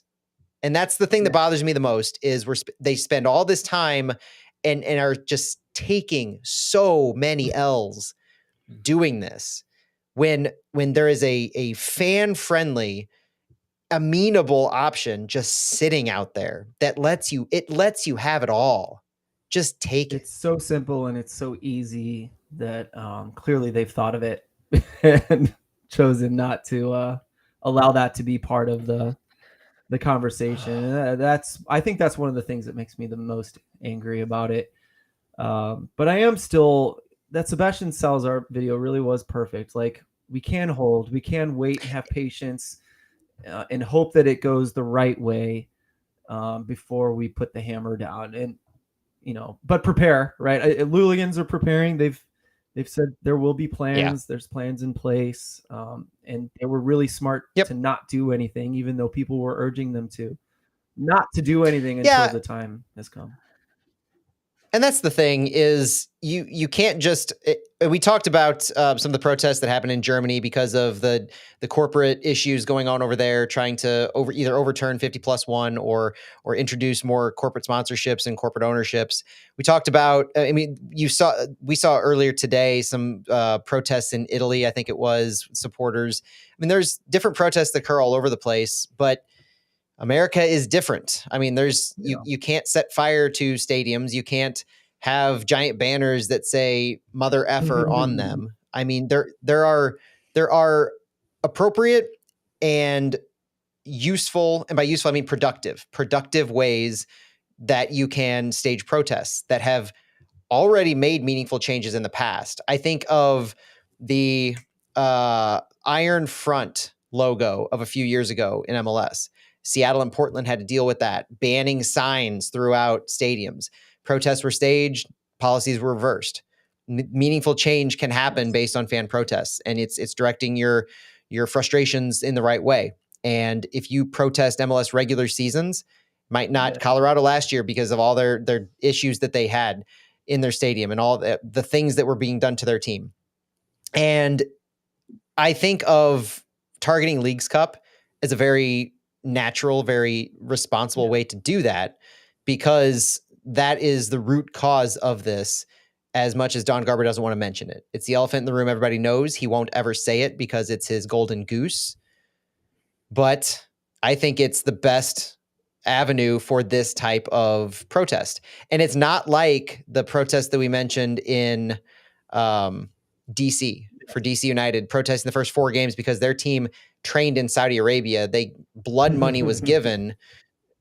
And so this is a direct issue with their club in particular. This isn't a direct issue with St. Louis City. This isn't a direct issue with the product on the field for any club or the front office who've signed off on all these things or a particular owner. This is a problem with all of the owners. Through the Independent Supporters Council, all of the supporter groups that are a part of that, leveraging coordinated Leagues Cup protests. If that shows to the world in this US Mexico club tournament that supporters are silent in all of those, that would speak volumes. And we have a lot of work to do, because when this first started being shared, the rumors started slipping through that the Open Cup might be destroyed this year by MLS. I threw a massive fit on Instagram, and I know several people who I thought were pretty avid fans of St. Louis City be like, what do you mean? What are you talking about? And some of them were even like, what's the Open Cup? So like, guys, we're up against it. And so like, it's up to us to protest peacefully.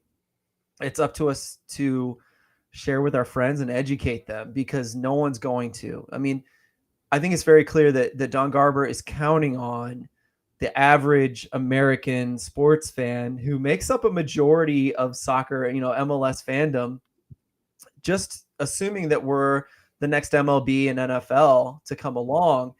And because all this is very normal for NFL, it's very normal for MLB. This is just how they operate regularly. It's only people who know the world game that are really upset. I don't say that in a snobby way at all. And we have to be careful not to sound snobby when we make this argument, but we do need to let them know that like soccer is a beautiful game and it can stay that way. Let us show you how beautiful it is. Let us tell you about the Open Cup, especially in St. Louis. It's a fucking easy argument. I will have to put an explicit sticker on this one, but my goodness, guys, it's so easy in St. Louis. Just share that with them. It's more romantic than what the Cardinals have done over the years, and that's romantic as hell. So it's an easy argument. We just got to do the arguing and show them how amazing it is and how amazing it can be going forward if we just protect it. So it's on us, guys. One thing I do want to address, there's a question on YouTube about what's their beef with your simple roster expansion option. And the fact is that they have not brought up that as an option. That is something that, based off their concerns with fixture congestion, with making the best use of their first team's resources, that is such an obvious resolution that journalists, media, us, however you classify us, that is the natural conclusion that you come to, is MLS has a maximum roster number of 30 players you can have on your first team. And they have roster rules that explicitly limit the number of players that you can call up from your affiliates, MLS Next Pro. And so as a result of that, you can easily lead to, if you're complaining, and part of that also goes to the fact that the complaining about the fixture congestion is probably smoke and mirrors, right? Like, Philip, you mentioned earlier, you have a tough time taking Don Garber at his word. This is an example of that. It's an example of Don Garber saying the thing that, oh, this is an easy out for us. We're playing 4 tournaments a year. Something's got to give, and it's going to be the one that does the least for us. Okay, well, that could make sense if you had all of these roster restrictions removed and you were still having issues pursuant to that. But the math doesn't add up here. And so what he's not saying is what we're suggesting. He's not saying that we can't do expansions of our roster because X, Y, and Z. He's ignoring it. And that's the problem, is the easy solutions are not being addressed because they highlight fixes to something he's saying is the problem, but is not really the problem. Yeah, like we can name 4 or 6 players we'd love to see start an Open Cup match, right? Right now. All we got to do is change the rules, Don. Like, give us the permission to play those guys. Well, and Jeremiah Simmons has something to that. It's, if the problem with the roster expansion approach is MLS teams expand their rosters, roll out lower players, it makes the league look bad if their teams are losing to lower league players. I would say that it's not, you could have that happen, but you have no data to back it up. because so far in the US Open Cup, that's been happening. You're playing your roster slots 21 through 30, which is your supplemental roster. Don't forget that MLS teams can only roster a game day roster of 20 players. That's why you have a senior roster, and that's why you have a supplemental roster. So they have the introduction of what we're talking about now, where you can only roster 20 players per game day, but you have 30 available to your supplemental roster. There's no data that says if you played roster slots 31 to 40, it would be any market difference in overall results compared to playing 21 through 30.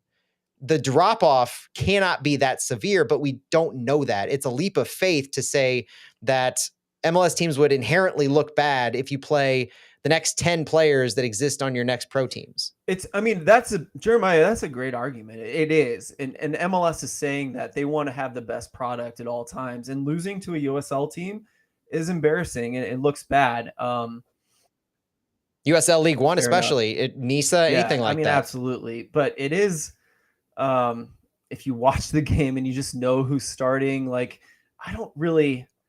I know that's what's upsetting them. And I understand that, but without Goliath, there is no David. And I just know that I don't know. Like, I feel like he thinks they're losing face and they're losing money by being a part of it. And I just don't think he sees, the full picture there. It's like an investment. If you're investing in stocks and bonds, and you have these stocks over here that are earning 8, 9, 10% interest, and you also have these bonds over here that the market is good, the market is strong, and that you can be making a ton of money if you went 80, 90% into stocks. But you've got all these bonds over here to play it safe, to do what you've been told you should be doing. And you're like, I'm done with it. Like I could be making millions of dollars more if I move these bonds into these stocks and let it ride through this bullish market. That's exactly what Garber's doing. The bonds are the US Open Cup because that's the safe thing. It's what has to be there. It's your safety net. It's what's required of you. Your financial advisor is saying you need to keep 10 to 20% bond. You have to keep it. And Garber's saying, no, this is a freight train going. We can make so much money with Leagues Cup. We can make so much money if we expand the things that Apple TV is allowing for us. We're taking our bonds and we're converting it to these stocks. We're leaving the US Open Cup behind, putting all our money behind Leagues Cup, and we're furthering the Apple train. It's like he's like shorting GameStop. It's all he wants to do is short GameStop. I'm kidding. But another good one is another good tweet series, a good thread was Paul Kennedy today did the math on 3 different leagues. I think it was England, what England does for their FA Cup, what Germany does for the DFB Pokal, and what France does. And both of them kind of do this, like, home team takes a certain amount for expenses. Usually it's like 5% or so. And something else happens, and then they split it 50-50. And so, like, if MLS wants 40%, sure, like, just reciprocate. It just needs to be fair for everybody. And it just shows, like, major footballing countries see this as a valuable thing. They don't see that 50-50 as unfair. Like, this is the one country saying this isn't fair. You spoiled rotten brats. I just don't understand it. Yes, they've brought us further than any other league in those other countries in a short amount of time. And they're right about a lot of things. Jeremiah's point is one of them for sure. But my goodness, if these other amazing footballing countries are willing to do it and they're willing to split it 50-50, imagine what the Premier League could do with their power and money to the FA Cup. I mean, they could destroy it. They tried. Well, that's fair. They tried when they started. I mean, if anybody hasn't read the book, The Club, just go read it. I mean, the founding of the Premier League, it mirrors a lot of the concepts of what we're seeing here, where you have your Arsenals, your Man Uniteds, your I forget the teams at the time. Right. Blackburn was one of them.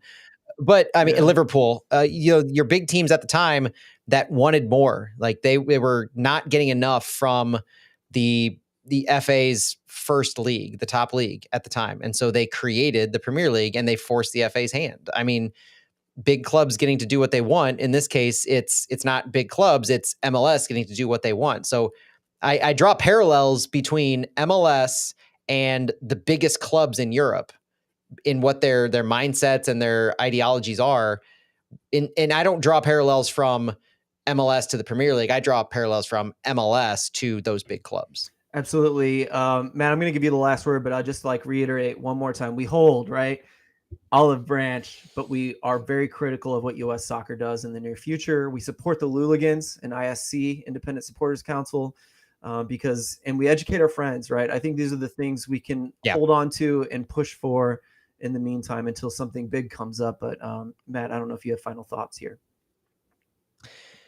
Yeah, it's going to be an interesting few months.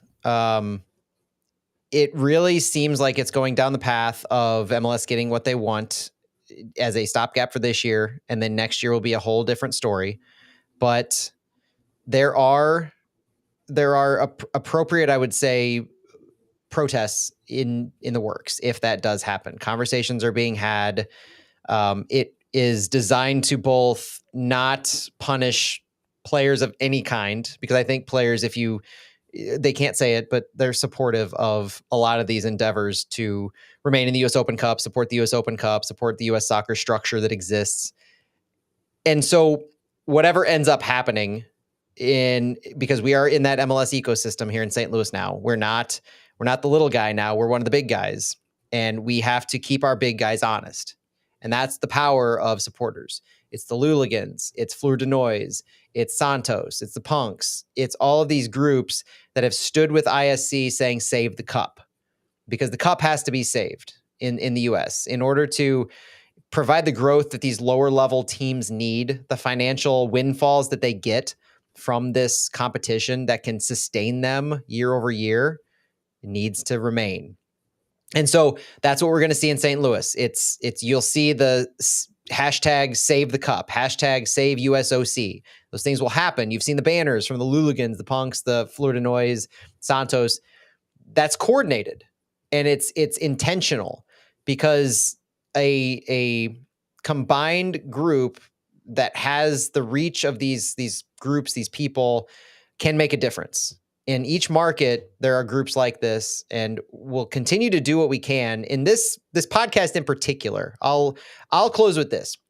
This podcast was founded from a lower league team, from passion for a lower league team. Phil, you started this in 2015 from your passion for lower level soccer for St. Louis FC.